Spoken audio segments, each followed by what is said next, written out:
Hello, everyone. Welcome to the Carolinas Weather Group. We're happy to have you this evening. It is a little bit past 8 o'clock. We've been having some technical difficulties with our guest tonight, so we're going to try to get Mike Smith on. But until then, we're just going to sit here and blabber about the weather for a little bit. Because what else is there to do on a Wednesday night? So that is our favorite pastime. It is. We have a little bit of knowledge in it, so we'll talk a little bit about everything tonight, and we'll work on some behind-the-scenes things. Maybe we can get a guest on tonight, but we'll just see how it goes. So welcome to the show. We're glad that you are joining us. And if you're here to see Mike, I hope you'll join us at some point tonight. If not, we will try to reschedule and see how that works out. But we appreciate you coming on tonight. And if you're watching us right now, send us a message. Let us know what you want us to talk about tonight, and we can do that as well. Just kind of make it a free-flowing show tonight and see what happens. So here in the Carolinas, it's been a relatively warm day. I think we challenged a lot of records. I don't know how many we broke because I haven't paid attention. I've been studying up on our show tonight. So anyways, I will pass it over to Ricky Matthews, who's had a busy day. He's actually at work tonight. Can we call you Chief tonight, Ricky, since you're filling in? They did roll the wrong open earlier on the newscast, and so at 5:30 I was Chief Meteorologist Dave Dirks, who I followed up by saying Dirks is enjoying some time off, and I'm here instead, so I'll try to do my best in the rendition of tonight's forecast. So. Well, how's it been up there in the Tri-Cities today? It's been all right. We had pretty boring day weather-wise. Actually, we only reached a high of 77. A cool thing that happened today, though. Let me see if I can't bring it up. Since I'm at work, I've got a different opportunity to show you guys stuff. Let me. Yeah, Ricky, could you just fill the whole hour? Well, I could. I mean, we could pretend this is a tornado situation, and I could be, stretching as we have to do sometimes at the end of newscasts. But I'm going to plug in another webcam here. And we're going to work on getting that installed, and then I'll switch the camera over, and we'll see if I can't show y'all some stuff on the webcam. We'll see if that works. But in the meantime, we'll talk about how there's the possibility of a little bit of a wintry mix or maybe some snow here in the mountains as we head into the weekend. So I'm currently building a graphic of trying to show why we may get some wintry mix, some cooler airs moving down, and that's going to combine with some decently cool temperatures, or I should say a little bit of moisture. That's our camera. So there's the, oops, we got this camera all wired up to where you can't pull it very far. So I hope y'all can see that maybe. There we go. So there's my neat little graphic that I'm building that now looks like poop because I was working on it as this show started. And so there's that. There's a conversation with Grant. And here's what I wanted to show you. Check out what happened earlier today. We went from, if our graphics will load, we went from 52 to 68 in 1 hour, from 9 a.m. to 10 a.m., all because of some gusty southwest winds. We jumped up that much. And our dew point, if I remember what David Boyd told me, I think our dew point went from 56 to 19 this afternoon as that cold front started ripping through the area. So we dropped like a rock in terms of dew point and increased pretty quickly in terms of temperature. So not too bad of an afternoon. I can set the camera up here now instead. I can use that one. Or I can flip back to this camera, and we can go all around the room. And if we have to, I'll show you a whole tour of WCYV studio. But Sky, that's about all that's going on here weather-wise. It has some other interesting stuff today, but I don't know. Yeah, you got to hang out with some of the NASCAR personnel. We got to see that. Yeah, we had Bristol Motor Speedway Media Day because the races are coming up in just a little over a month now to BMS. So we had Justin Allgaier in town, John Hunter Nemechek, Jimmy Johnson was here. We had a few folks from NHRA, a few folks from Virginia Tech talking about the football game coming up. ETSU folks talking about the football game they're going to play here at the track as well. So a busy day in both sports and weather. And, of course, we had a little bit of breaking news with our lieutenant governor deciding he's not going to run again. So that was our big news story for the day. But yeah, at least you didn't have to worry about the primaries or anything going on. So no, enough politics for a while. Although those ads pay my paycheck, so there you go. All right, let's toss it down to Charleston, South Carolina, where Shay has been enjoying the ocean. Must be a nice life, Shay. Yeah, I have to admit, I just got off the water. Nice little late afternoon, evening surge with a cold front coming in from the west. So I'd say we've had some just beautiful weather here lately, and 8 days in a row in the 80s. So middle of March, you can't ask for better. And in fact, today we beat our record of 87, and we hit 88 to beat the record from 1947. So 1945. Let me look at that real quick. I think Rob Fowler posted that. He's really good about that. Yeah, 1945. So we're well above normal, and our sea surface temperatures are warmed. I don't even know what they are now. I think they're about 67 degrees, and they're about, 10 degrees over what they normally would be this time of the year. So we're tell you what, we're in full spring mode here, and mostly sunny, 1 inch of pollen. So yeah, we're actually getting into our sea breeze circulation season early again this year too. So boy, I tell you, we're really loving it here in Charleston. Yeah, must be. And what's your sea temperatures? I'm sorry, I was looking at something. You may have already mentioned that. Sure. In fact, let me share screen. And I love this product. This right here. This is the. Can everybody see it? Yeah. Okay. This is the Sport SST composite, and I'm going to run the loop that goes all the way back from I think end of February up till now, and you'll see a little bit of sort of a warm plume of water develop right here. And let me go ahead and hit loop on that. You can kind of see. I love this sea surface temperature guide. You can just see how it all of a sudden just fills in. So yeah, this came from the end of February and works all the way through today's date on March 16th. So it's a 1-day loop per, and you can see that warm water just really cranking up the coastline up Florida and Georgia the last 2 days. So already starting to see some jellyfish. We saw some visuals of not moons, but the mushroom jellyfish, and then the next will be the cannonball jellyfish. So it's kind of a neat thing where nature tells you what the sea surface temperature is based on just the type of jellyfish that start showing up here during the year. So it's really neat. Cannonball jellies will be next, and they usually come in about 70 to 76 degree water. Hey, that might be a new show that we could do. Sure. Yeah, I've been following it for 2 years in blogs, and sure enough, it's like clockwork. Whenever the cannonball jellyfish show up, you know that you're already in the low 70s, and then that's usually signifies an ending of marine layering issues or decoupling along the beaches, where the winds just won't fill in because the cooler water surface is more of a stable environment, and you really get that upwind landmass allowing the winds to really crank up in the harbor and up rivers.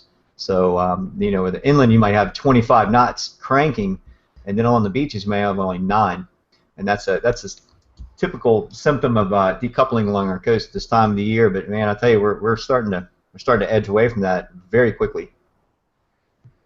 Yeah, and you and Ashay were tweeting back and forth Saturday, and it was interesting. I was in Myrtle Beach, and I was on the coastline. It was kind of cool and chilly, and I traveled about 3 or 4 miles inland, and it was like in the low to mid 80s. So it's crazy this time of the year to see how much the ocean temperatures have effect on the towns right there along the coast.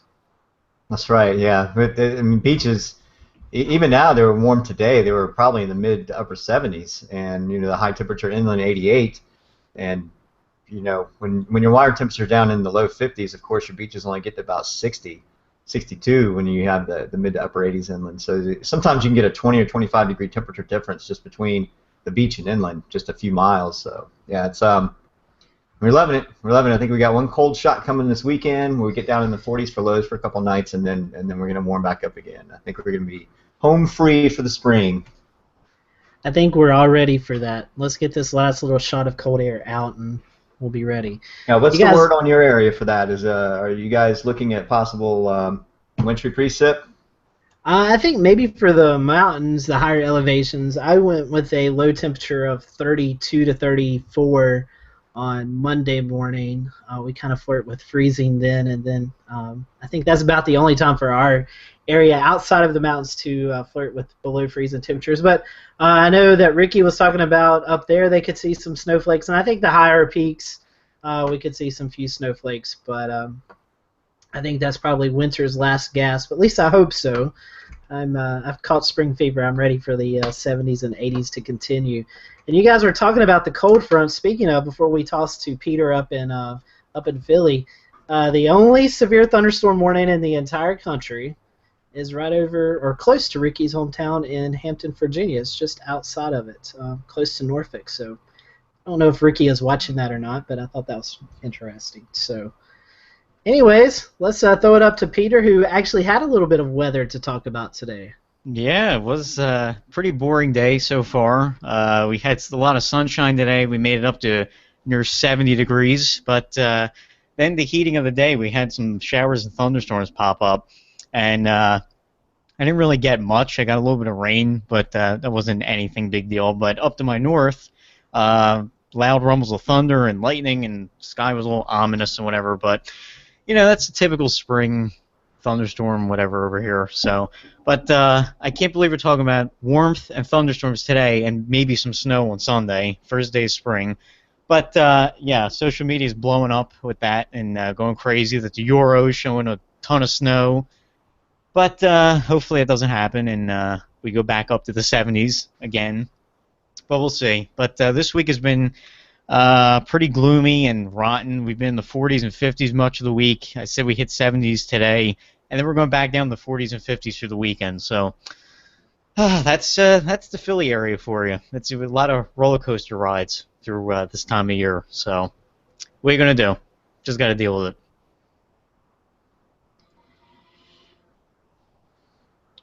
Sorry. My computer was lagging.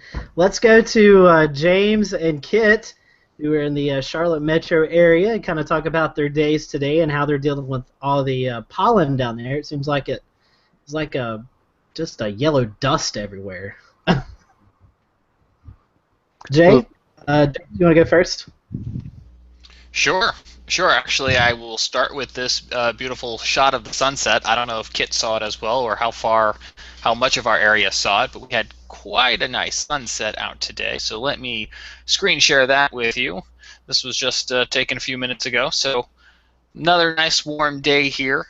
Scotty, your question at the top of the show, how many records did we break? I think I might have kind of a vague answer to that question. I did just pulled a couple bulletins. Here in Charlotte, we topped out at 86, which beat the record of 83 set in 1945. Greenville Spartanburg broke their high temperature when they hit 84 at 1:40 this afternoon. They finally topped out at 86. Similar records were broken in Fayetteville, Raleigh, Danville, Virginia, Lynchburg, Virginia, Blacksburg, Virginia, all had records broken today. I could read them all off if we're really short on time, but the gist being that most of the region, I think, today saw new records.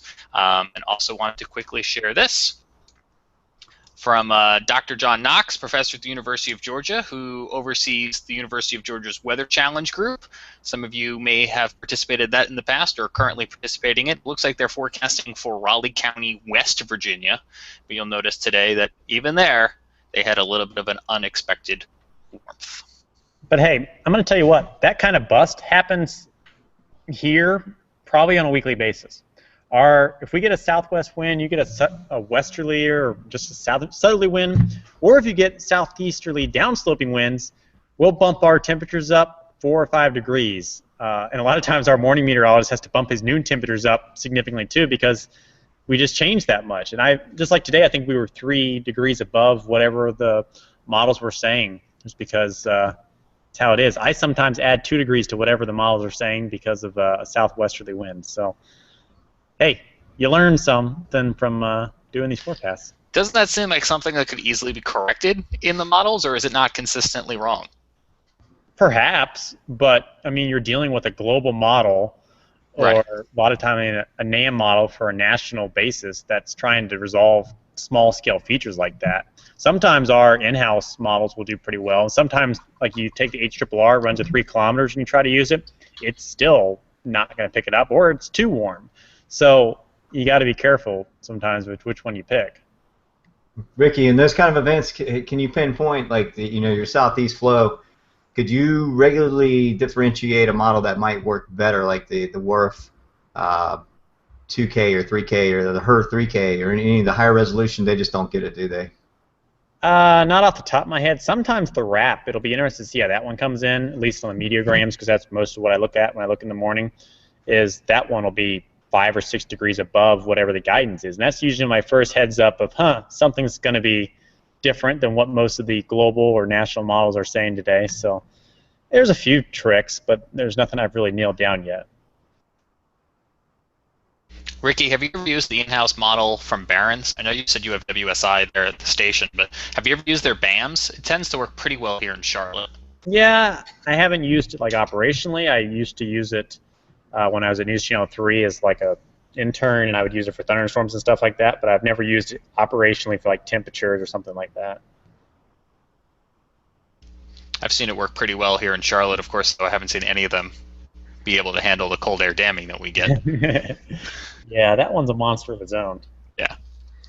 Well, Kit, how's things going at UNCC? I know you guys are getting ready for the big Weather Fest this weekend. Kind of talk to us a little bit about that and what you get up to lately. Sing the song. We didn't do a song this year. You can sing the old one. I'll break it out. Hang on. I mean, I could probably recite the words, but I'm not going to, so I'll just save your ears from that horrendous mess that would come from my voice. But yeah, we're winding up to it. We've got a bunch of people coming out to get all of their whatchamacallits passed out, like little papers with Weatherfest written all over, flyers, that's what they're called. Mind blank. That's okay, they're new, they were just invented. So, yeah, this new invention flyers, we got to hand those out tomorrow. We've been trying to like get everything organized, get a lot of people in their positions. A few people have changed their things that they're doing, things they're talking about. We've got duplicate posters in some cases, so it's just like, okay, how are we going to do this? What are we going to do? Oh, Lord. Welcome to my life last year, buddy. Welcome to my life last year. So it ends up that it was it seems like we're going to be like, all right, like we've got a number of the same people we had last year. A couple people aren't coming, but we've still got shoot, I always forget his name, but the guy from NASA coming down. Yeah, we've got him talking about Pluto and its atmosphere, which I'm really excited for. So once that gets wrapped up, we're having like a little celebration afterwards, and we're gonna go see a movie. I don't remember which movie it is, but it's coming together. So give us a list of the who's of who is who's coming. The special guest. Drop names. Come on. That's not my division. I don't know everyone. Alright, I'll save you here. As the honorary Weatherfest person from last year, I think the list so far is they've got, I'm not involved anymore, but they've got NBC Charlotte. We've got Eric Thomas supposed to come out for a little bit. I'm going to be there for the event, not with the table, but I'll be there for the event. SOC will be there. I know Vicky Graff and probably maybe Christina. She's got to do the noon show, but I know Vicky's going to be there. Yulson will likely be there. Of course, WCNC will be there with Panovich. I'm not sure if Wendell's coming out or not. Depends on his scheduling. I think he would come. Yeah. Who else? Tony Rice will be there. The ham radio people again. You got some folks from Virginia Tech. SOC, I think, is going to try to bring out. You're good. Yeah. SOC is going to try to bring out one of their news vehicles. Let's see. UNCC police will be there. One thing, we are having a storm chase vehicle come down from Virginia Tech, and a number of NC State people will be coming as well. I just remember that. You got those folks. There's a decent amount of people for sure this year. Come on out. Oh, and one other thing, for the kids' activities this year, we've got a new activity where a lot of the students have made posters and like talks about El Nino or hurricanes, tornadoes, and assorted topics on there. And all the kids basically get a little booklet that they can go around and write out what they learned at Weatherfest on their little booklet and like say, this is what I learned about El Nino, tornadoes, hurricanes, etc. It's a cool Sounds new like it's thing. going to be a fun time. So tell us time, location, all that good stuff. So it's where it was last year. If you didn't come last year, it was at McHenry Hall, which is on UNC Charlotte's campus. It's going to be in the hall and outside, in between that and Prospector, which is got a lot of food there. It'll be open for people to go get food. Until 3 o'clock, though. Yeah, until 3 o'clock. But the whole event is from 1 to 5 p.m.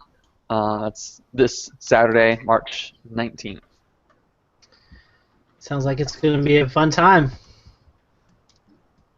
We're all looking forward to it. I think Mike is finally going to get on. I just got some communication from him, so we'll kind of give him a few seconds to get everything up and going. But Scotty, yes. I have a hard out 9 because I got to do an update. But I'll be around till then. Okay. Sounds good. All right. Well, you guys want to talk? Is there anything to that one severe thunderstorm warning we have right now?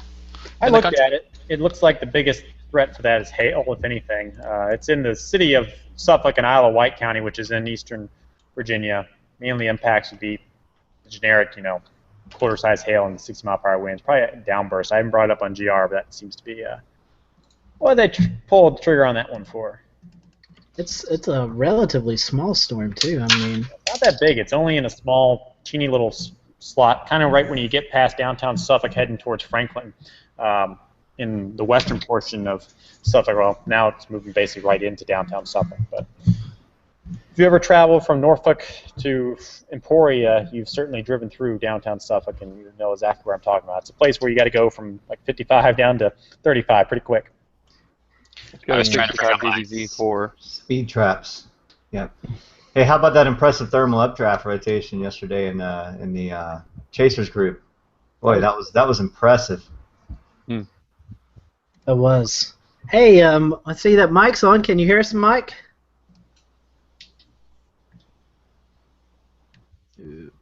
Maybe not. I was trying to do my phone screen share. It's not working to show radar scope, but there it is. There's the severe thunderstorm warning. All by its lonesome. It's got a looking storm though too. If it's all by itself out there. I know. It's just doing its own thing. Let's see. It's very independent. Doesn't need any other storms. It's capping out around just under 40,000 feet. Meanwhile, they have GR level 2. Is that what you're looking at? No, that's on radar scope that I'm looking at right now. Huh. I'm gonna try to pull up GRE and see if I can zero in on that little bugger and get it to load. While we're trying to get Mike on, and they're looking at storm, I'm looking up in Minnesota right now. 8 inches of snow in Duluth. 11 inches of snow in Silver Bay, which is right on the Minnesota-Canada line, just a little bit off of it. And it's snowing all the way into, well, Green Bay is at 36 degrees, so it's close to snowing there. Hey, Scotty, I got a reading at Silver Bay, Minnesota for 11.2 inches. That's a METAR reading. It's quite a bit. That is. All right, Mike, can you hear us? Guess not. I can share this while we wait. I had the chance to go to upstate New York last week. This is in Geneseo, a little shy of Buffalo and Rochester, where although they too were in some abnormally warm temperatures along the river they've got there, you can still see plenty of ice and snow. It's pretty cool to check out. Wow. This is Letchworth State Park. Anybody who's familiar with the region? You can see. It looks like the Arctic tundra, but it was not nearly as cold as these pictures make it look because of the warmth we had going on last week and into this week. I always love how they like just especially in the mountains where the water just seeps out of all those cracks and then forms those long icicles coming down. Yeah, I think you can see a little bit of it here. There were some bigger ones. Mm-hmm. Wow. It's got to be one of the coolest formations to me. It was really cool, and you can see this is a spot where water has been running for a really long time, because you can see I think they call it like the Grand Canyon of New York. I think my sister was telling me, because you can see just how the water has eroded away here and made its own little path. That is wild. What is it? What is the composition of that material? That like the wall, is that like kaolinite or some sort of chalky type of rock, or? My earth science teacher would be very disappointed in me because I do not know. But I will tell you that the top part of it, and maybe you'll know better than me based on if I can give a decent description, seemed kind of very like layers, like flaky layers. And then as you went further down, there was a little bit more of like a dust formation, I think, where maybe some active eroding is still taking place. That's really, really cool. I bet there's all kinds of really neat little things hidden in those layers. Okay, Mike, let's see if we can get a test from you. See if your mic's working. Okay, testing now. We cannot hear you. Make sure that your microphone is not muted. Can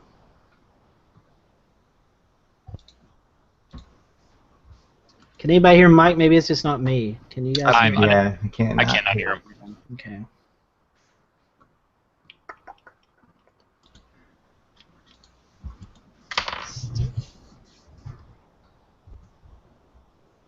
Sorry, you guys can. Well, on the flip side, something to talk about, and we had Levi Cowan on last time with Tropical Tidbits talking about El Nino, and it looks like most models are in agreement with a slide to neutral and then La Nina phasing by midsummer after all. So, and there still may be some leeway there, but and he was absolutely right that the Atlantic is not as cool.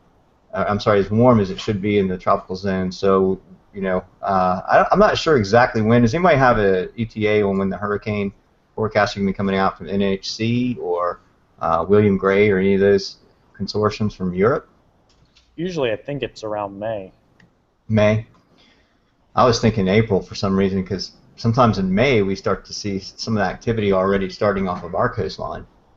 But we'll have to wait and see. I think Gulfstream's not even quite as warm as it usually is. We would normally see near 80 degrees. I think it was about 74, 75 for the most part. But the tropical Atlantic is not looking very warm. So we may not have a very active season unless we get at least the North Atlantic Oscillation into a maybe a negative phase where high pressure steer those easterly trades and get that whole area warmed up. Now, Shay, would you mind explaining the North Atlantic oscillation there and what that means for our weather here? Sure, yeah. So it's basically all of the North Atlantic area underneath the Hadley cell where it transitions to the Ferrel cell. If you're looking at a global profile from the side, the Hadley cell resides just above the tropics, or along the tropics, or along the equator, where your warm air rises, cools, condenses, but it falls back as warm air, and that's your warming mechanism for the ocean. And then the Ferrel cell acts in return of that, which goes at about 32 latitude up through the northeast. And if you have warm air coming down and going into the Ferrel cell, that warms the entire Atlantic. So if you have warm air constantly feeding down to the surface and then going back up through the Ferrel cell circulations, your entire Atlantic will warm up. And what we're seeing right now is more of a positive North Atlantic oscillation where the Atlantic waters are remaining cooler to the south, and we know that that promotes troughing. And the high pressure ridges stay a little bit further north, so your actual warmer weather never really comes to fruition, because the Bermuda highs tend to be a little bit more removed either to the east, or we may even get a blocking pattern up along the northeast United States.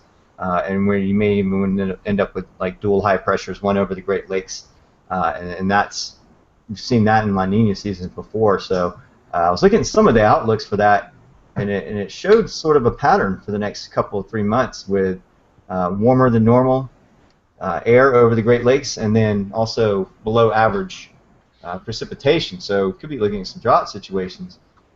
So we'll continue to watch that. But basically, the North Atlantic Oscillation is your warming mechanism for the entire Atlantic Ocean along the tropical, intertropical convergence zone, and all the way up to the eastern seaboard along the Gulf Stream and up to the Labrador Current.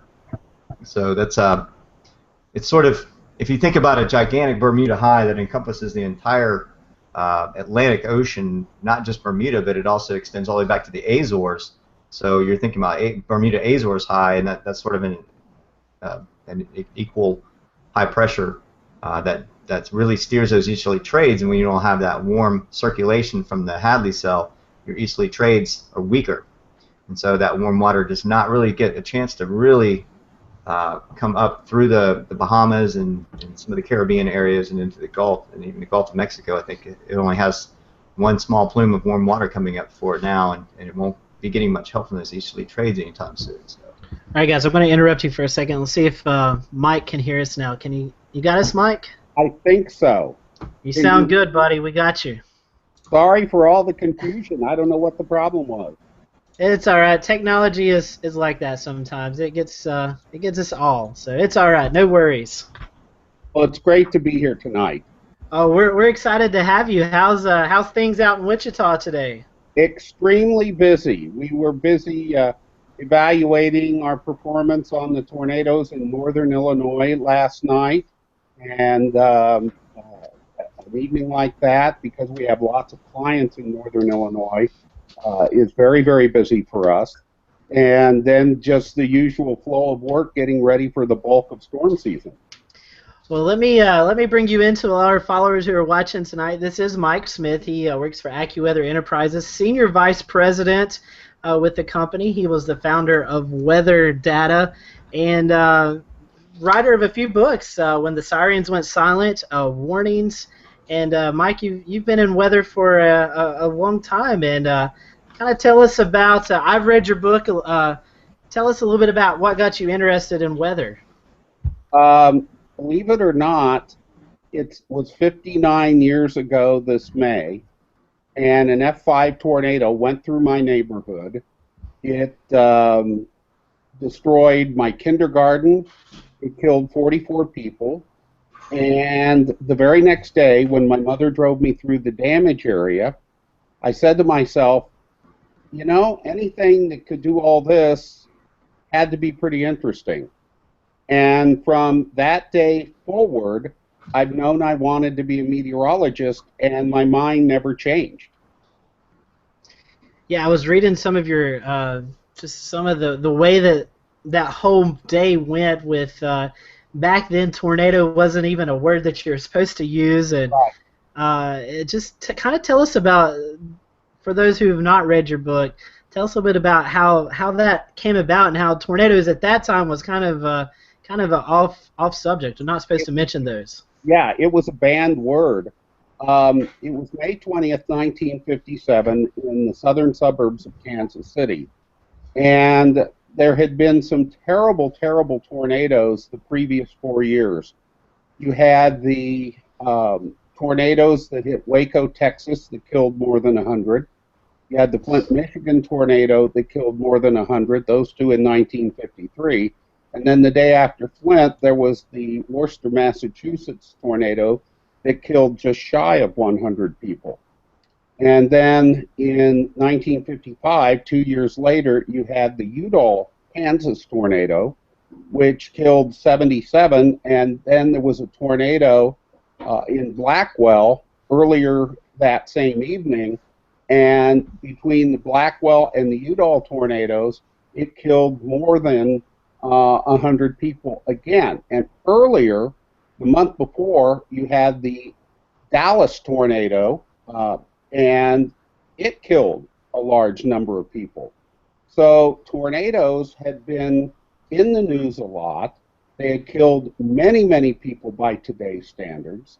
And so when what we now realize would be a supercell thunderstorm developed near Emporia, the meteorologist on duty at the National Weather Service, a man by the name of Joe Ogsley, who is still with us today. Joe is a wonderful guy, very, very smart. And so he started putting out a series of weather statements on what was then called the local loop. That was even before the NOAA Weather Wire. And the local loop went to the radio and TV stations in Kansas City. And over time, as the storm approached Kansas City, the messages got more and more ominous, but he was trying to avoid the use of the word tornado.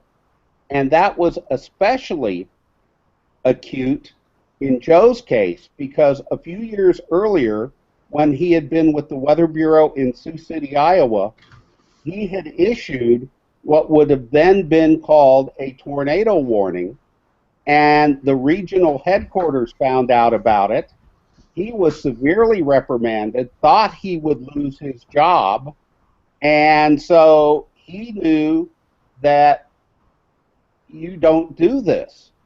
But the other meteorologist there that night, gosh, his first name is Bob, and I can't remember his last name, but Bob and Joe, as the tornado got closer and closer, said to each other, "Are we going to do what I think we're about to do?" And Joe said, "Yeah, we are," because Joe was the meteorologist for the Navy for Iwo Jima and Okinawa during World War II, and he told me that the pain in the pit of his stomach that night was worse than at any time during World War II. And so he and Bob put out what was probably the first real civilian tornado warning. They didn't use the term tornado warning, but they said a tornado is now near Spring Hill, Kansas. It's moving northeast toward the southern suburbs of Kansas City. And all the TV stations, I remember, I Love Lucy was on that night before it was reruns. And I Love Lucy was on TV. And they kept breaking into the program. And I kept asking my parents, what's a tornado? And they would keep trying to dodge the question, which only made me more curious, you know, the way children are. And then we went down the basement. You couldn't hear the radio. It was AM radio, and the lightning was so intense as the supercell went by. Just to our south, we were close enough. We had debris in our yard from the tornado. It passed just to our south. You couldn't hear the radio for all of the static from the lightning. Finally, we came out of the basement when the phone rang, and it was the Raytown, Missouri police. And my dad was a car dealer in Raytown, Missouri, and they asked him if he would open up the dealership and allow them to borrow station wagons. Now, in today's litigious society, that wouldn't happen in a million years. But Dad went out into the storm, not knowing where the tornado was, drove in the direction of the tornado, behind the tornado, and got to the dealership, opened it up, and they drove 13 station wagons back to the disaster area to try to help out. Goodness gracious. And Mike, you're in your lead-in chapter there, you were talking about how this kind of started the tornado warning process, how this tornadoes in the past really caused a lot of deaths and injuries, and this tornado, 44 deaths, is still a big number, but not as much as had seen in that time, that area of time. Well, considering it was at night, and considering that it was in the extremely densely populated south suburbs of Kansas City, 44 was really a very low number, given those two considerations. The Weather Bureau did not want to be in the tornado warning business. Now, interestingly, they didn't want anyone else to be either. A couple of years before, WKY TV and radio in Oklahoma City had gotten into the tornado warning business, a private sector TV station, and they stayed in the tornado warning business, even though the chief of the Weather Bureau flew to Oklahoma City to try to convince them to get out of the tornado warning business.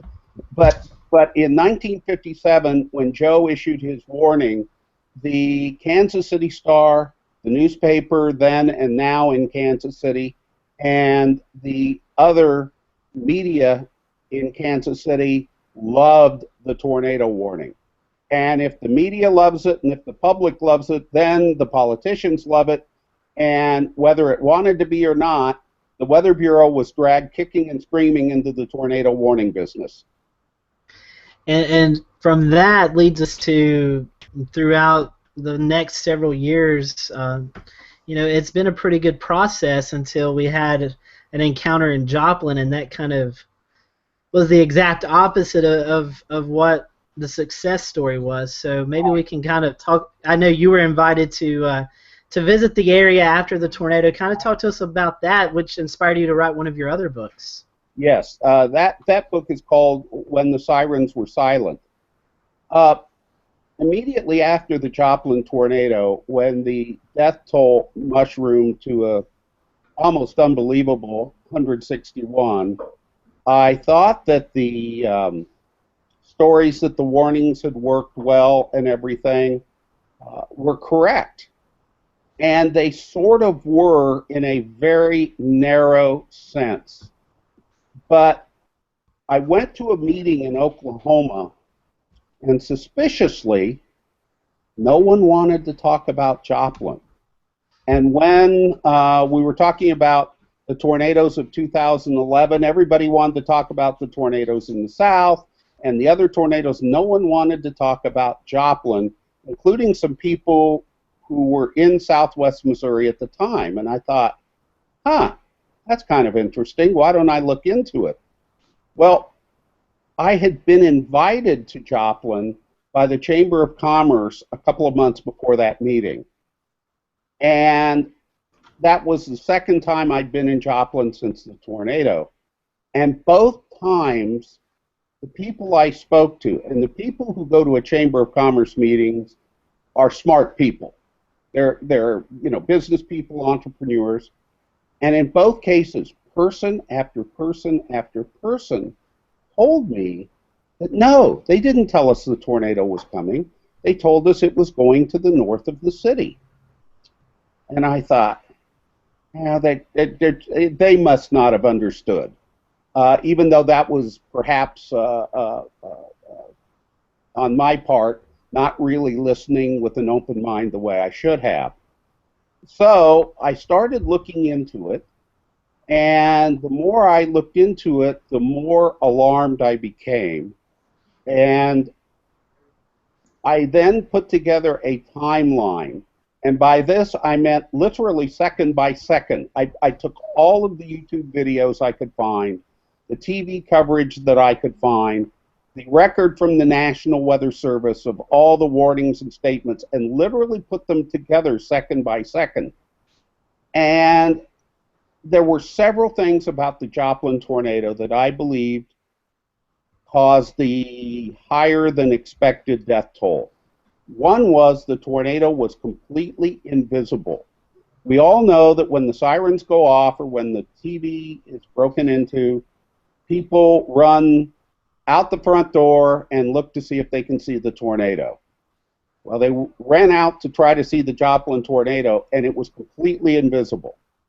So it was rain wrapped, no one could see it. So Joplin had that strike going against it.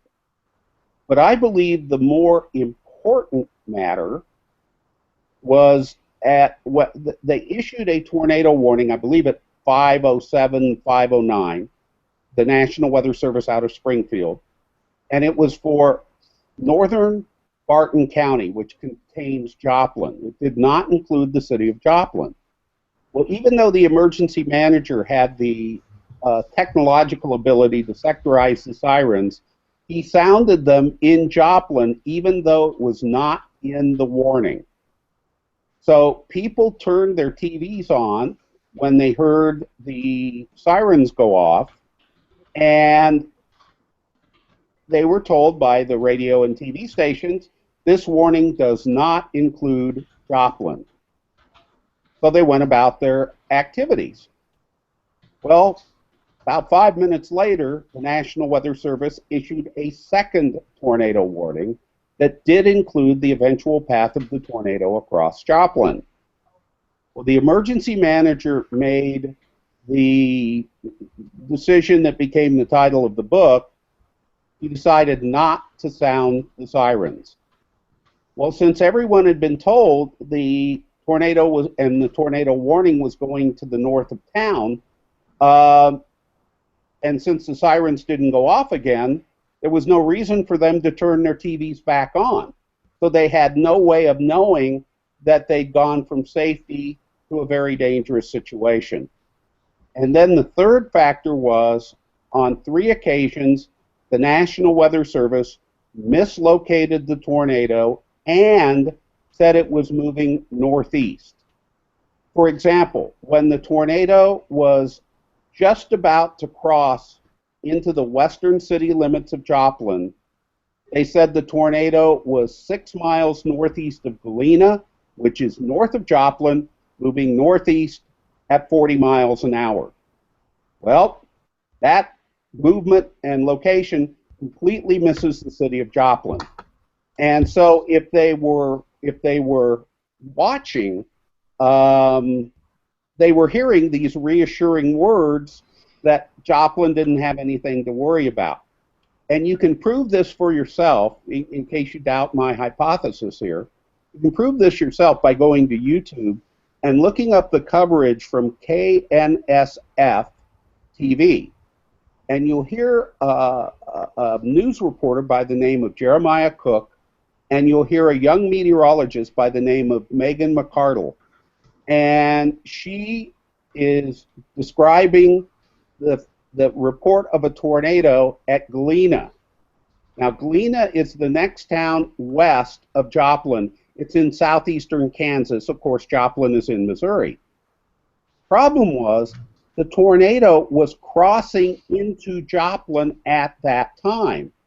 And you hear Megan and Jeremiah in a very matter-of-fact tone of voice. They say, well, the tornado is reported to be near Galena, report of a funnel cloud, in words like that.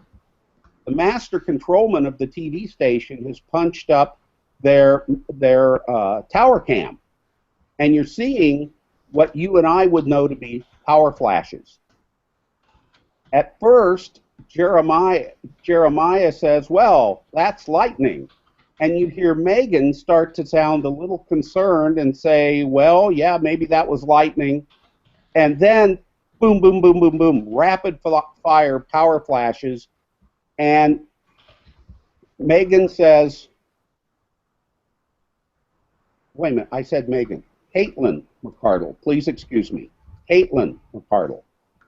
Caitlin says, there's a tornado in southwest Joplin, and she starts shouting, and the power flashes continue. Jeremiah starts shouting, and they're literally shouting, take cover, take cover, take cover. I interviewed her for the book, and I said, what were you thinking when you had the horrible realization that the tornado was moving into Joplin?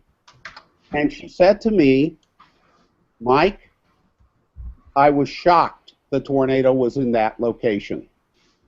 So the media was busy telling people Joplin was not in the path of the tornado. The sirens didn't go off. Now, the sirens were sounded again, but by then the tornado was crossing into Joplin. And so from the time the tornado warning was issued, for about another 25 minutes until the tornado got to Joplin, the sirens were silent. Yeah, and if I'm not mistaken, Jeff Piotrowski was actually chasing the storm and pulled over and spoke to a policeman and said, "You've got to sound these sirens." Right. And there are two things about that video, and it too is on YouTube. he pulls alongside the police car and shouts at the officer to get the sirens on, get the sirens on, get the sirens on. If you listen very closely to the radio that's on in the background of Jeff and Catherine's truck, you can hear the radio station giving the same report that there's a funnel cloud over Galena that you hear Caitlin McCardle talk about on the KNSF video. In other words, they're all giving the same incorrect information that there's no immediate threat of the tornado in Joplin. It's amazing. I was watching the coverage that you're talking about, and the tower cam. You hear the guy say that's lightning, but then you see the multiple power flashes, and by then half the people of Joplin they had nowhere to go. Right. Yeah. It was. Kansas City Star did a wonderful investigative report, and they took GIS information and put the path of the tornado on top of a demographic map of Joplin, and they found that only about while tornado shelters in basements are pretty common in Joplin, not in that part of town. They found out that in that part of town, only about 1 house in 4 had a basement. And so there wasn't time for people who typically relied on their next door neighbor or wherever to get across the street, go down the block, or whatever they had to do to get to shelter. They had run out of time. And Mike, what do you think we learned from that scenario after you did your research and you've wrote the book? Kind of talk to us, because I want to talk about various things tonight and not just focus on the bad stuff, focus on some good stuff as well. What did we learn from that? I mean, what can we take away from the Joplin that we don't see that happening again? I'm afraid we haven't learned enough. There are those that are in denial about what went wrong in Joplin. I personally received a lot of criticism for writing the book, and I mean a lot of criticism, even though no one points to anything that is factually incorrect. There is an incorrect statement. The only incorrect statement in the book is I say that there wasn't a mesoscale discussion in between the watch and when the tornado hit Joplin. There, in fact, was, but it was irrelevant to the outcome. It didn't say anything. It just said the watch continues in effect. Didn't say anything about rapidly ratcheted up threat level. The 0 to 1 level helicity was up to 7, for crying out loud, and went up very, very quickly in Joplin. And then once the cell got out of that narrow band of very high helicities and very high EHIs, it immediately started to weaken. It was pretty amazing. So yes, there is that one factual misstatement in the book. Otherwise, there's not a single factual error. And so I'm not supposed to write the book in the opinion of some, even though the book is factual. And I believe if we were to learn the lessons of Joplin, we would be more effective warning of tornadoes. Now, what are the lessons of Joplin? Number one, don't sound sirens in areas that are not in a tornado warning. And I'm thrilled to learn that Oklahoma City, which has had the capability of sounding sirens only in the area threatened for years, has changed its policy. And starting with this storm season, they are only going to sound the sirens in areas threatened. Same is true here in Sedgwick County. Here in Sedgwick County, the county that contains Wichita, if you aren't in the polygon, your siren's not going to go off. And we have needed to do this for years. We know pretty well where the tornado's going to be, and this nonsense of sounding sirens over entire counties needs to go away. There are too many times, especially when you have a supercell, where it's sunny or partly sunny behind the supercell, and so people are mocking the sirens going off. There's no need for that anymore. Meteorological science is good enough that we don't need to do that. So that's one big lesson from Joplin. Another important lesson of Joplin is that the Weather Service and emergency managers need to be on the same page. The third lesson from Joplin is it's past time to quit worrying about public reports of funnel clouds. There are multiple references that day to a funnel and/or tornado near Carl Junction to the north of Joplin, which is what the initial tornado warning was issued for. If you go back and look at the Joplin rotation data, there simply is no rotation near Carl Junction, moving toward Carl Junction. The only rotation, and it sticks out like a sore thumb, is for the developing and then actual Joplin tornado. So the idea that we should continue to issue tornado warnings based on what the TV meteorologist Dave Freeman here in our market calls scary-looking clouds is absurd. We have the technology now with Doppler radar that a public report of a funnel cloud in an area where Joplin where there is no rotation, and the report being 50 miles away from the radar, you would see any significant rotation. Don't pull the trigger on the tornado warning. And that was perhaps the last of the lessons of Joplin. In the years from 2008 to 2011, including the giant Joplin tornado, there were 2 tornado warnings for Craig County, Oklahoma, and 4 for Nowata County, Oklahoma. Those are the counties in Oklahoma immediately southwest of Joplin. Now, those are handled by Tulsa. You cross the border into Missouri, and they're handled by the Springfield office. So there were 2 and 4 in the counties southwest of Jasper County, Missouri, in Oklahoma. Anyone want to guess how many tornado warnings there were in that same period of time for Jasper County, Missouri? Anybody? I'll guess 4. Okay. Anybody else? Let's say 7. Okay. Anyone else? The answer is, oh, go ahead. Go ahead. Oh, I was going to say Price is Right rules. I'll go with 8 just to beat out Scotty. Okay. The answer is 24. Wow. Wow. Wow. We see all the time when a severe thunderstorm and severe thunderstorm warnings are issued by the excellent National Weather Service office in Wichita or southeast Kansas, as soon as that same severe thunderstorm crosses into Springfield County warning area, it suddenly becomes a tornado warning. And instead of 2 or 4, the fact that 24 warnings were issued for Jasper County, Missouri by the Springfield office gives you an idea of the magnitude of the problem. The people in Joplin were sick and tired of hearing the sirens go off. The sirens go off. Oh, and also they occasionally use the sirens for severe thunderstorm warnings. Yes, So that was. the sirens go off constantly, and the false alarm effect kicks in.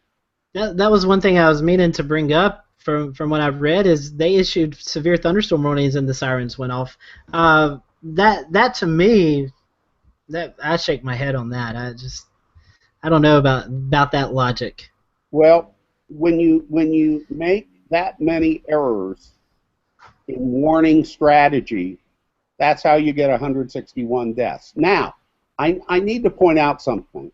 I have a friend who has asked me not to use her name. She is with the emergency management agency of a major Midwestern state.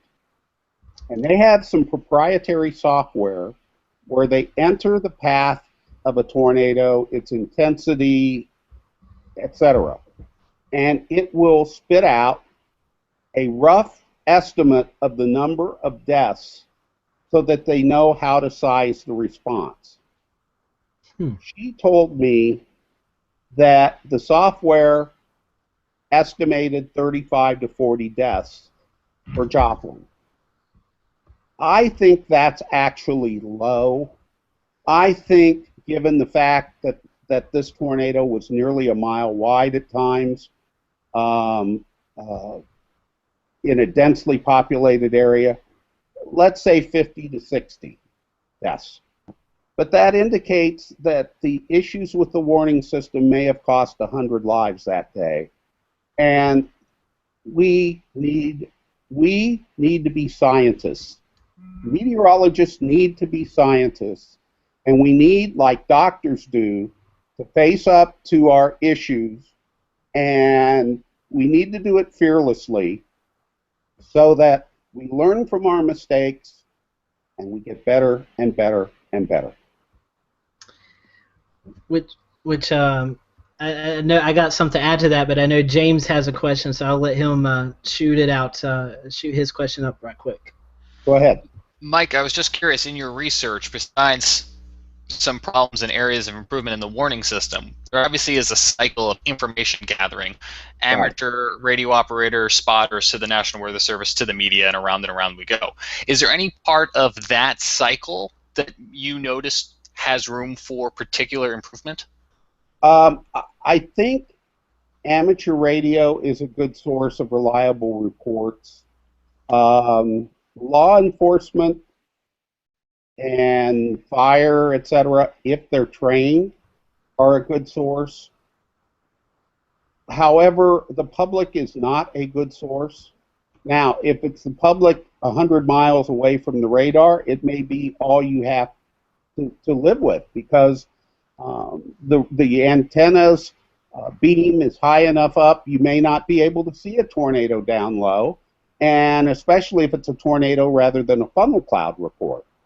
But what the Carl Junction situation was a funnel cloud report, and Springfield kept putting out multiple public reports of funnel clouds that day. Let's face it, it's time to man up. Funnel cloud reports were good reasons of putting out tornado warnings in the 50s and 60s, not in the 2010s. And so, yeah, I think there were problems with the information gathering, but the bigger problem was the information evaluation. Not all tornado and funnel reports are the same, and you've got to do a better job of making sure that the report is valid before you distribute it. Just because you get a report doesn't mean it needs to be distributed. And then finally, I think the Weather Service still has a problem in some offices, not necessarily Weather Service-wide. Some offices, for some reason, seem not to want to believe storm chasers. I found storm chasers to be among the very best at reporting storms.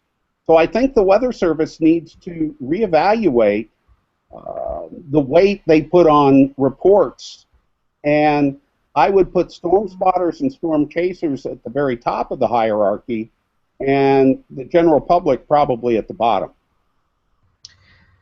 We saw that, I can't remember which month it was, but it was the Amarillo office where a storm spotter was reporting a tornado, and that weather office denied that report. Yeah. I remember that. And that kind of was kind of put a stink in the weather enterprise for a few weeks. So, you know, that is definitely, those guys.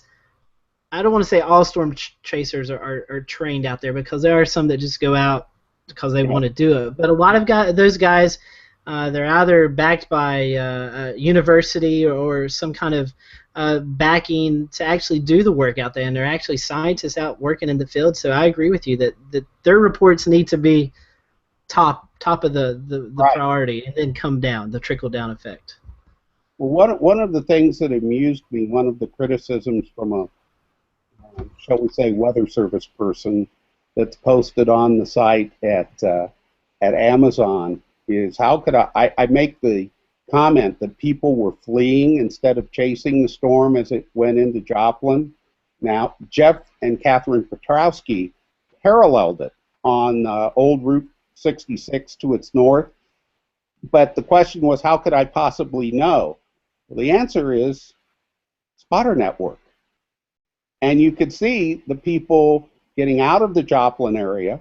Then you had people like John Davies write about that they exited Joplin. You have people like Roger Hill at the last possible second getting south on Range Line Road, which took a very hard hit from the tornado, and trying to get out of Joplin as quickly as possible. So I mean, things like that are very easy to research in this technological age, and I think it's really unfortunate that some Weather Service people have unfairly criticized the book rather than embracing the information that is in there with the goal of learning and trying to save more lives. Mike, I know you did some research and you mentioned it a moment ago about kind of that border and how things might be interpreted differently between two Right. offices. Right. And you let me know if you feel comfortable answering this or not, depending on what you found in your research. But I'm curious because we have a situation here in Charlotte, and the folks at the National Weather Service do a great job, but there is one county that kind of jets up from the Columbia office into the Greenville-Spartanburg office.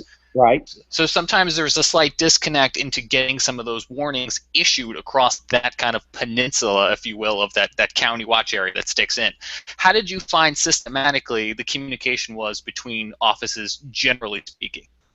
Well, first of all, in this particular case, they're nice, smooth, linear county boundaries. There are no rivers or anything like that. That wasn't an issue, although it certainly is. I'll give you another example, and that is in far southern Oklahoma.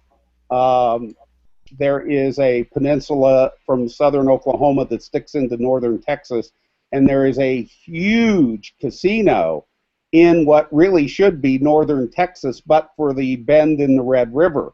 And that creates all kinds of problems, although I would contend that's an opportunity for private sector meteorology. As far as the communication between offices, in this case, it was a boundary between regions, and I have found that the region lines seem to be the Berlin walls of meteorology. For reasons that I don't understand, there are times where when you interview someone, you find out, oh, well, they're in another region. And I'm like, so? The public, you think the public cares whether there's a regional boundary there? And so I think there's still too many of these artificial or legacy boundaries and issues in weather science that really need to go away. There's so much I want to talk about, and I want to get to the private sector meteorology that you are referring to in just a little bit, because I know that's a big thing that you guys do, and I definitely want to hit on that. But I was out at the Tornado Summit out in Oklahoma City a couple weeks now, and first of all, I do commend Oklahoma City. I had to search through my Twitter feed, and I'm going to try to share this screen right quick, but this is what they have done for their tornado warnings this year. Yeah. They divided it up into, I think there's 9 sectors. This graphic's actually showing how many warnings were issued per sector from 2010 to 2015, but this is really going to cut down on the false alarm rate. I can't remember the percentage because it's written down in my notes somewhere, but that false alarm rate is supposed to be cut down dramatically. So I do commend those guys for doing that. But one thing that I want to talk about, another hot topic at our conference, was the facets warning process, where eventually we could see up to 1 hour leadway to tornado warnings, and that leads to the fact of what do you do with that hour? What are people going to do for that? I mean, so that's a slippery slope that I think that we're going to face here in the weather enterprise if that actually does grow legs and begin to walk. So what are your thoughts on that? Because if you give someone an hour warning, they may lose track of time. They may try to go closer to the tornado. They may be stranded on roads. Right. Let's talk about that for a little bit. I'm going to get myself in trouble with my weather service friends and my friends in the research community yet again. Well, we can apologize to him later. Oh, that's okay.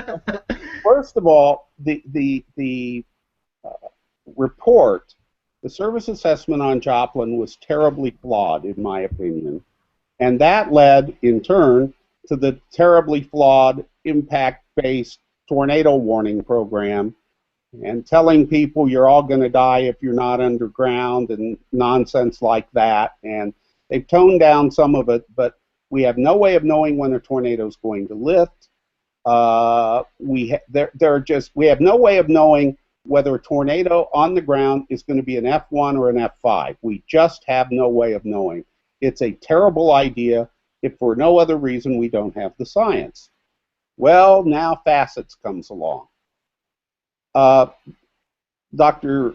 Dennis Simmons of the University of Austin in Texas has done persuasive research that shows the optimum amount of lead time is 13 to 15 minutes for a tornado warning. Anyone want to guess what happens at 18 minutes and beyond? Death rates go up. Death Really? rates don't go down with more lead time.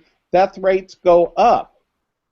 So now, just because we can, maybe, we're going to do 1 hour tornado warnings, by which time people will have forgotten about the tornado warning. They will have lost the sense of urgency. Do you really believe people are going to crouch in a bathtub with a mattress over them for 1 hour? You really believe that? Or stay in a dark closet for an hour? It's not going to happen. People are going to be more tempted to get into their cars, not less tempted. And then there's the nonsensical notion of issuing probabilistic tornado warnings. And a very noted NSSL researcher said to me the year after the Greensburg tornado, and he's one of the champions of probabilistic warnings, he says, well, 15 minutes before the tornado warning hit Greensburg, I would have told the city of Greensburg it had a 74, and he was just making those numbers up, a 74% chance of a tornado hitting. And I said, oh, heck, I'll go ahead and tell you who it was. It was Chuck Doswell. And he said, and I said, then what would have happened, Chuck, is more lives would have been lost. And I was watching the TV coverage that night. Jay Prater, Merrill Teller, Dave Freeman were doing their best, and they were sober. They were saying, if you've ever gone to the basement, go to the basement now. And the death rate in Greensburg, 11, of which, ready for this, 10 were in shelter. Only 1 unsheltered death. When you have a violent F5, people are going to get killed in shelters even, okay? But the point is, if you tell people there's a 74% chance of a tornado 15 minutes before it arrives, that's going to be yet another rationalization for not taking shelter. It's the dumbest idea I've ever heard. I've said my piece. Fire back. Well, I just think if you have people staying in their basement or storm shelter, whatever the case may be, for an hour at a time, and they do that more than 2 times and nothing happens, they're not going to take it serious to begin. Yeah, well, it's the same problem as the impact-based warnings. We've had 3 tornado emergency impact-based warnings here in Wichita and in the Wichita area, and we've had no tornadoes, no tornado damage once the tornado emergency was issued.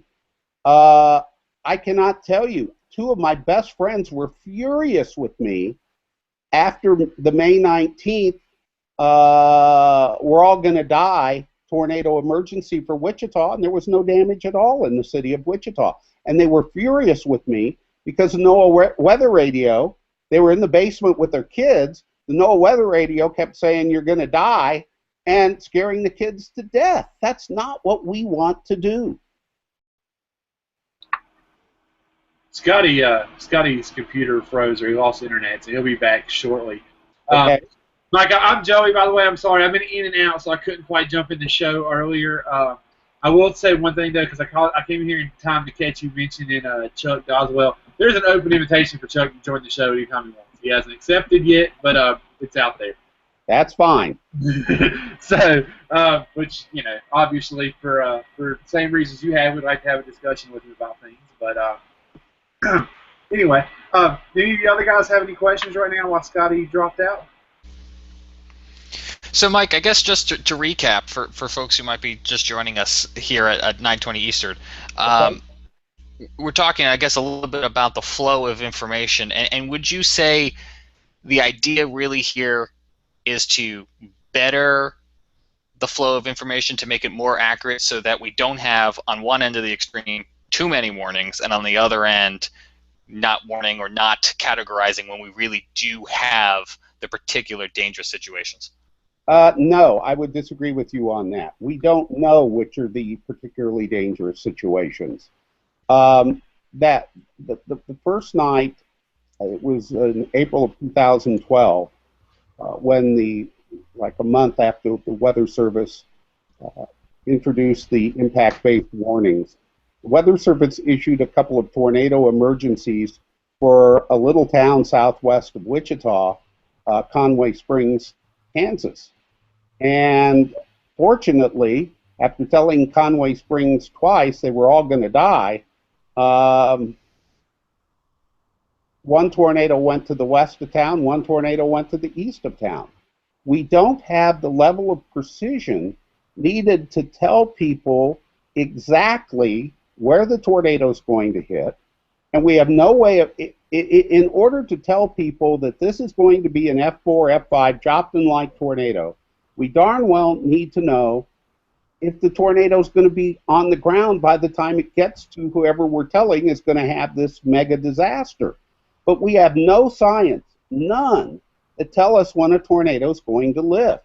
Or if the tornado is going to lift, if another one's going to touch down simultaneously to its south, the tornado cycling problem. We don't have the science to do impact-based warnings. So there's a sociological issue with impact-based warnings, telling people they're going to die and scaring kids to death. And then there's a scientific issue, which is very simply, we don't have the science. In your expert opinion, do you think we'll have that science in maybe another 50 years, to draw a contrast from the story that we started the interview with? Sure. If we have the science, and first of all, I'm not afraid, I never want to hear, you will die if you're not underground, okay? We don't know that to be true, and as Harold Brooks has shown most of the time, it's not true. That said, if we have the science, and we can say that this is, well, first of all, let me back up. Let me make one comment, and then I'll talk about 50 years from now. From where I sit, all tornado warnings are emergencies.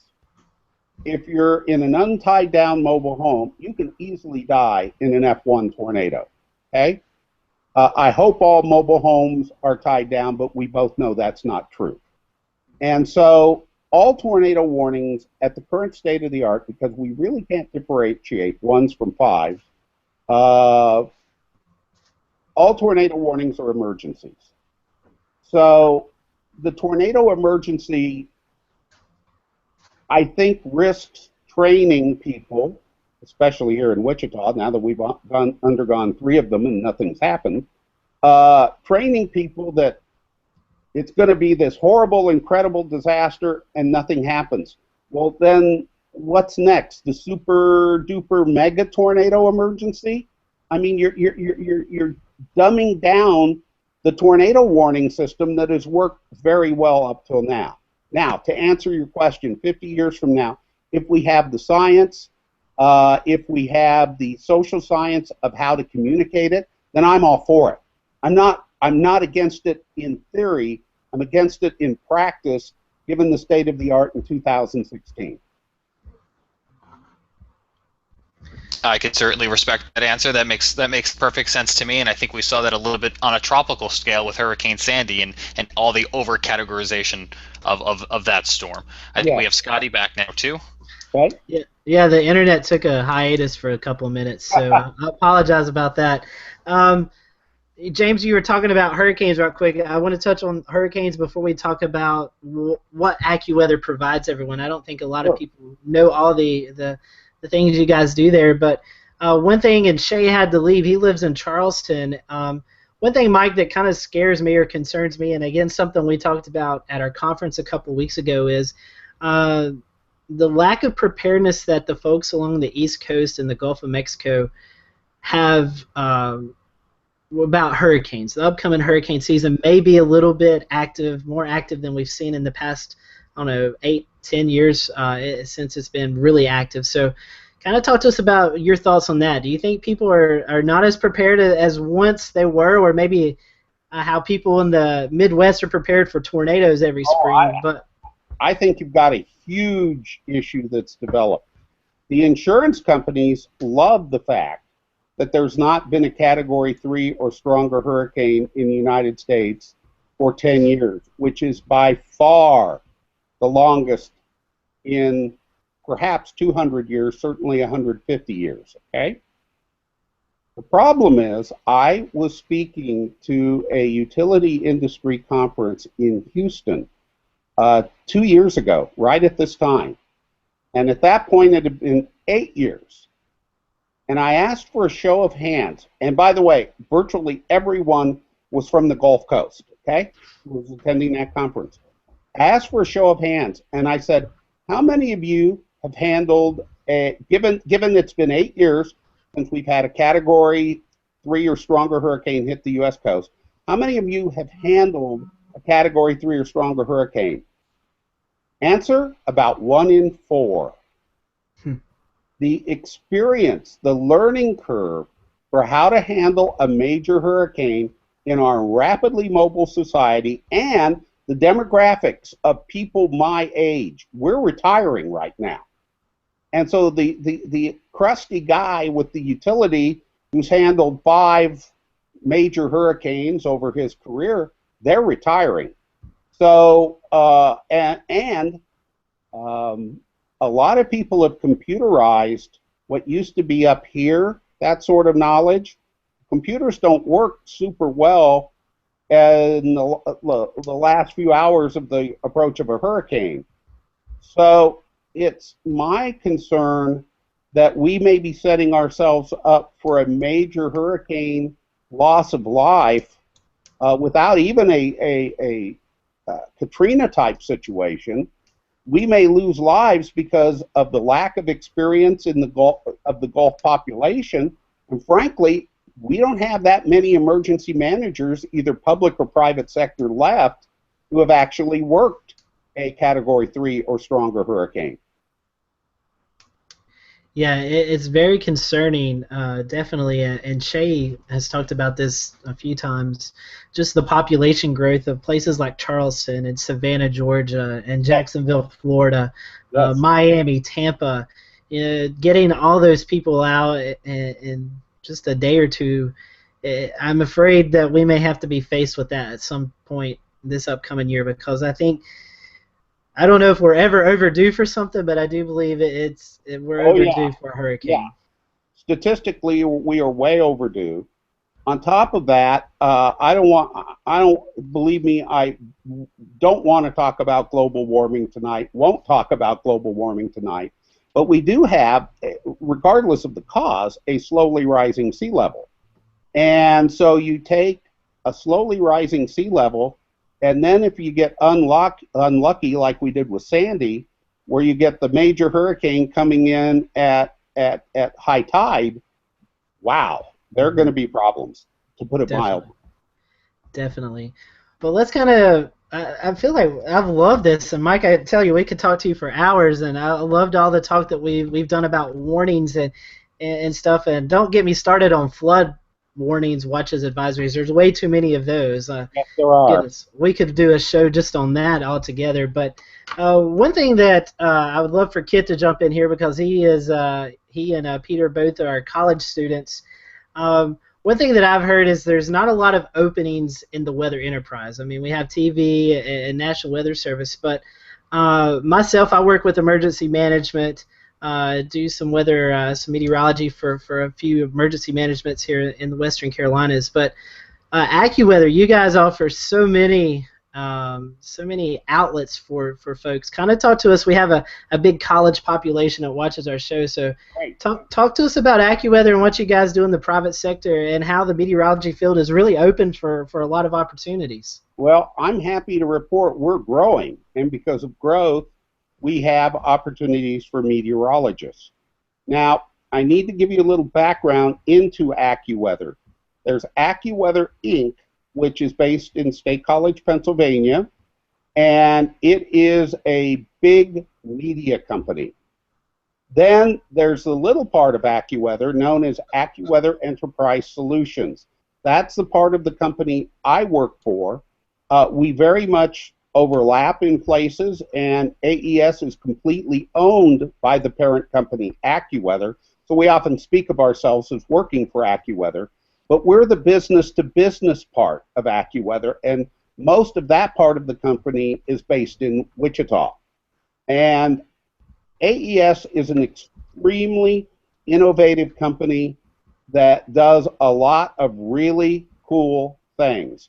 We've created our first severe weather modeling system, and last night we told our client, O'Hare Airport, the severe thunderstorms were going to miss O'Hare based on our computer model, and sure enough they did. They went to the south and east of O'Hare just like the model forecast. Accuweather Inc. in State College is a media company. You may have learned about us replacing the Weather Channel on Verizon's cable-like service, kind of like Uverse in some markets, which is the AT&T equivalent. We believe that's going to only get larger and grow over time. So we have hired a few people for that. We have over 100, I believe it's 120 operational meteorologists. That does not include people like me who are meteorologists but don't do forecasting and warnings every day. But we have a very large staff of active meteorologists, and through growth and retirements and that sort of thing, we do have openings from time to time. I will throw Uverse under the table since I just lost internet service with them, but it's really some people are scared, but there's a lot of opportunity out there. It may not be mainstream, but in front of a TV camera all the time, but there is a lot of opportunity out there. And you guys, talk to us a little bit about your clients. I mean, you don't have to go in detail, but who might be some of those clients that people may not know that require your services? Lots of surface transportation companies. We are very, very big in that. We are big in computer centers, manufacturing. Manufacturers want to know in plenty of time whether they are genuinely at risk for a tornado or other type of severe storm, because it's very expensive to shut down an assembly line, and they don't want to. They want to make sure their people are safe, absolutely, but they don't want to shut down because the sirens are going off county-wide and the tornadoes in the opposite end of the county moving away. So we have lots of business-to-business clients. We are, I believe, the only organization that does a complete suite of storm warnings independent of the National Weather Services. We issue tornado warnings that are independent of the Weather Service. There are times the Weather Service will warn of a tornado. We will not. We'll tell the client, don't worry about it. There are also times where the Weather Service does not have a tornado warning in effect, and we successfully warn of the tornado. I explain to people, though, the job of the Weather Service is to serve the public at large. Our job is to serve various businesses.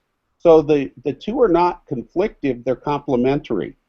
And for the parts of Accuweather that serve the public at large, such as the Accuweather app, it provides National Weather Service warnings because we don't want to create confusion with the Weather Service for the general public. Serving the general public is the job of the Weather Service. So when you say that AccuWeather does their own warnings and advisements of the sort, it's strictly for your clients and not for general public use. That's correct. Every client has its own. You'd be amazed, even within the same industry, every client seems to have its own set of criteria. And so we want to be responsive to each client's criteria and give them exactly what they need, no more, no less, and exactly for their location. And we have built an extremely successful business doing that. But for the public, that's the Weather Service. We don't want to create confusion. So if, say, like we'll say an energy company that has like a specific type of power lines, like they might want a warning for, say, 40-mile-an-hour wind gusts. And right. Like you might tell them, okay, you've got this warning for this area right now. We have two separate clients that want high wind warnings for 35-mile-an-hour winds. And the Weather Service doesn't issue a high wind warning for 35-mile-an-hour winds. We also have clients that do not want to hear from us unless the wind is going to be 70 miles an hour or greater or a tornado. And so they don't hear from us unless the wind is going to be 70 miles an hour or a tornado. It all depends on the type of business and what their business goals are. Our job is to help our business clients reach their business goals. Mike, one question I have about that, do you guys do kind of like a consultant? Let's say a furniture factory in Alabama wants your services. Do you guys go in and kind of talk about, this area has these kind of tornadoes, or this is the time frame we look at? You guys kind of mold that into each individual. One thing is, I know Alabama right now, there's a big controversy going on. Do we close schools for severe weather days, or do we keep them open? So do you guys kind of mold that? You sit with the executives and say, this is what we normally see in this area, and then you get what they want, and you kind of just mold it together into a product. We work with each client on an individual basis. Now here in Wichita Public Schools are a client of ours. Catholic schools are a client of ours. Several of the suburban districts are clients of ours. Here in Wichita, we passed a bond issue, and every single public school has a safe room that holds the entire school, teachers, everything. Wow. And so here in Wichita, we would never advise them to close school, or no matter how high risk it was, because there's a place for them to go. And if the children live in an untied down mobile home, they're far safer in school, in a safe room, than they are at home. Right. Whereas in a school district that, say, has many portable classrooms, and yes, I am aware of portable classrooms that are not tied down, there might be a different answer. I will say this. A week ago, one of our school systems, the superintendent, brought several schools together, and there's some consolidation that may go on, but one of the big goals is to get one particular school out of the mobile classrooms, just because of that fact. He mentioned, we've seen an uptick in tornadoes here in the Western Carolinas in the past several years, and I don't feel safe having kids out there. I want to be in a building where we can accommodate everybody and kind of get rid of those mobile classrooms. So I think that's a great incentive right there. Yes, very much so. And one other thing, I know we're kind of closing in on an hour, a little bit over. I want to pick your brain. Okay. What do you think? What does meteorology, what does the weather enterprise look like for the next 5, 10, 15 years? Where do you see this enterprise going? I think the future looks extremely bright. We are finding more and more and more demand for our services.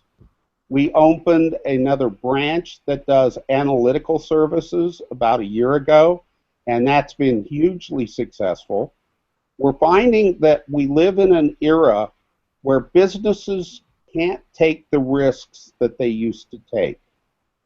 Businesses are no longer vertically integrated. And what we mean by that is an automobile manufacturer no longer smelts its own steel.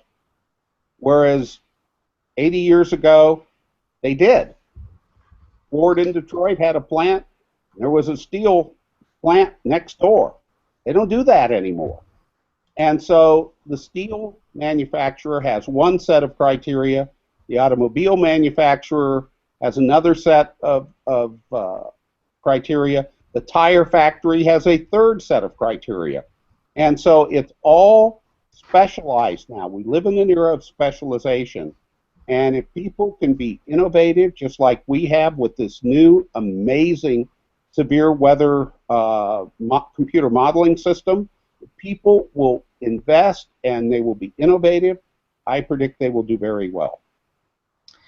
And one thing that I think a lot of us battle, and I'm sure you guys do out in the Midwest too, and I don't know how to phrase this the right way because I don't want people to think I'm mean or anything, but I think the guys here will support when I say this, I believe the weather data, the tools that we use in the weather enterprise are now open to the general public, and general public people are now starting to issue forecasts, and it gets people all riled up. I may be a Scrooge when I say this, but I think it's too open right now. I think we're allowing too much access to people, and I'd like, what's your opinion on that? I want people to grow and I want people to learn, but to a point it's causing a little bit of harm than it is good. Well, government warnings, government data is a public good, and it should be distributed as far and wide as it can. That said, do-it-yourself meteorology makes as much sense as do-it-yourself cancer surgery. Meteorology is an area of specialization that requires a lot of training and experience to do well, even with the tools we have today. So creating forecasts by the general public, that's just not a good idea. And so there are apps put out by Accuweather and others that will get that National Weather Service tornado warning to you. I'd like to see you rely on that and the NOAA Weather Radio and get your tornado warnings from there. I wouldn't like you to get your tornado warnings from some unknown person on Facebook. Right. And the reason I say that is there's a particular source in the state of North Carolina that they've done this, but now it's got to the point where there's like fire departments and police departments and town governments actually sharing their information, and it's got a little too much, in my opinion, and it's hard to fight those battles. But I appreciate. We had a similar situation. There's a notorious meteorologist in California. I think you know who I'm talking about. And he forecast the greatest 6-day Armageddon snowstorm for the Sierra Nevada in the history of snowstorms in the Sierra Nevada. Well, it didn't take long before the vice president of one of our railroad clients was calling, and he had seen that forecast, and it was, how come you guys haven't told us about this? And we had to explain, this is not your source for weather forecasts for California or for anywhere else. So you're right, there's a lot of bad meteorological information on Facebook. There is, and then people jump on you. Why do I not know about this? Why aren't you talking about this? Yes. Well, there's a good reason I'm not talking about it. Nothing like the 15-day European with the snow forecast that doesn't handle the snow perfectly and simply does a 10-to-1 ratio. You know what I'm talking about. Oh, yeah. And you get these gigantic 200-mile wide swaths of 20 inches of snow, and we look at it and roll our eyes, but Joe Q teenager sees it and goes nuts, puts it on Facebook, and our phone is ringing 10 minutes later. That's it. That is it. Well, Mike, I don't want to keep you a little longer. I told you we'd do an hour, and I could talk all night. I really appreciate you coming on, and I'd love to have you back on, and we could talk some more. Hopefully we can arrange that at some point, but I really do appreciate you taking your time and coming on tonight. It's my pleasure. If the listeners have enjoyed this, you might enjoy one of my books, Warnings, the True Story of How... Yeah, there you go. There it is. Warnings, the True Story of How Science Tamed the Weather, and When the Sirens Were Silent. However, the latter sold out very quickly, and it's only available on ebook now. I was gonna say I could pull it up here on my phone, iPhone. That's how I've been reading it. So let's see. I gotta pull it up. Well, we did do the professional formatting and everything, and it should look good. And if you decide to do the ebook version of Warnings, there are, if I recall correctly, 16 extra pictures we couldn't get into the printed version. Yeah. So I guarantee this is a great read right here. So go out and get it, and I have the Sirens on my phone that I read. So it's a good stuff. Good stuff. I love reading it. Well, thank you very much for listening tonight. I really appreciate you having me on. No problem. And one last question: how far is Wichita State going tonight, or into the tournament? Well, we won last night. I'm going to guess this year Sweet 16. I'm telling you that your team out there, they're always a tough little team. Everybody always overlooks them, and you guys come out every year and make believers out of you. So I can see that. Greg Marshall is a great coach. He is, and he came from Winthrop, which is close to where James lives. Yes. Yeah. So yeah. Well, Mike, we appreciate you coming on tonight, and hopefully we can get you back on sometime and talk some more. I'd love it. Good night, everyone. Awesome. Good night. Thank you so much. All right, guys. Well, I know that was an extended show. Sorry about that, but we got him in to talk, and I thought it was a great interview. He is really good. I really enjoy his in-depth conversations. Yeah, it was. I haven't read his book yet.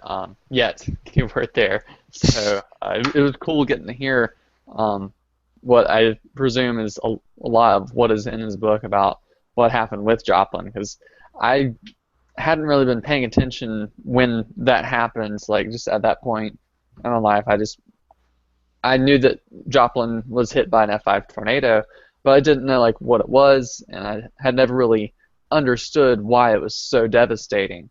And so it's like really cool to get to especially talk to the author of the guy who's like gone through and looked at like all of the things that went wrong with this whole system. Joey, I know. The fact it's an F5. Joey, I know you didn't get to join much, but you and I both have been to Joplin, and it's still to this day it's really humbling to be there. Yeah, they're if anybody ever goes through there, they're still scars. You can see them in numerous places. I remember one that caught my eye was, I don't know how to explain it. There was like a retaining wall right next to the sidewalk where there was obviously a house, and it's just an empty lot now. There's nothing there. And it was right in the middle of the, where the tornado came through, so it was obvious that it hit and took that out. And then there was the tree that had all the bark stripped off of it, and all the way down to the roots. The roots had no bark. They were completely stripped. It was kind of kind of surreal to think about. One thing about the Joplin tornado that also made it ill, I mean, not to mention everything that Mike talked about, but it was a slow-moving tornado. Mm-hmm. It was a giant F5 that it moved, I think, around 20 miles an hour average or slower at times. So I mean, these people were inside this tornado for obviously minutes, but minutes compared to seconds is a big deal when you're talking about 200-mile-per-hour winds. So it's I'm telling you, you have to get it on your Kindle or whatever your favorite reading device is. But I think it's $2.99. It's well worth it. It's a great read and one that keeps you interested. I mean, I've got notes in my phone now from just things that I've taken out of it. So it's a great read. So I suggest you go get it. And as the husband of an author, please don't go try to download it for free somewhere. That's it. Pay the $2.99. Pay the $2.99. Well, guys, I know we've run over. Next week we have your buddy on, and I can't remember his name, Joey. So I'll let you. He does the storm videos. Doug, We had him on a couple of weeks ago. okay, Doug. Yeah, Doug's going Doug. to talk about his company. He's actually a broker for storm videos. Him and Tony Loblock. I guess he was going to speak with Tony, try to get Tony to come on with him, join him. So Doug and hopefully Tony too will be on next week. So that'll definitely, anybody out there who has ever recorded a tornado or a storm or wind or rain or hail or sunrises, come in next week to make a plan. That's it. And then the next week, we're going to be talking about Inside the Weather Center, and James is getting all the guests lined up for that, and going to kind of talk to us a little bit about that show. I'm really interested to see that, too. It kind of an insider's look at what really goes on in a TV weather station. We're going to look at all the shiny toys, but we're also going to look at the importance of it when it comes to informing the public how they do it, and, yeah, the dark side, how they make money doing it as well. Oh, the old money, and then Well, it comes down to putting food on the table now, doesn't it? That's it. And then starting in April, we're going to do, since it was popular last year, we're going to do our severe weather awareness again, talking about that. April the 6th, we're going to have Joe Laramie on, and I can't remember the name. Where's my notepad? There it is. We're going to talk about overwarning. Kind of hit on that tonight. We're going to talk about how people may get used to those warnings and don't take them as serious. And then the 13th, we're going to be talking about Piedmont troughing with Shay and his guys at Weatherflow, talking about how that actually affects our weather here in the Carolinas more than we think. So corporate America and how they prep for severe weather. We're going to be talking with Eric from FedEx. He's going to be coming on from the FedEx company. He is one of the main meteorologists there, and he's going to kind of talk to us about how they prepare for severe weather. And April 27th is open. We're kind of throwing around a couple of ideas, so if you have an idea about what you would like to see, send them our way too if it is dealing with severe weather. So I think we've rambled on enough. We hope you have a great night, and we'll see you next week.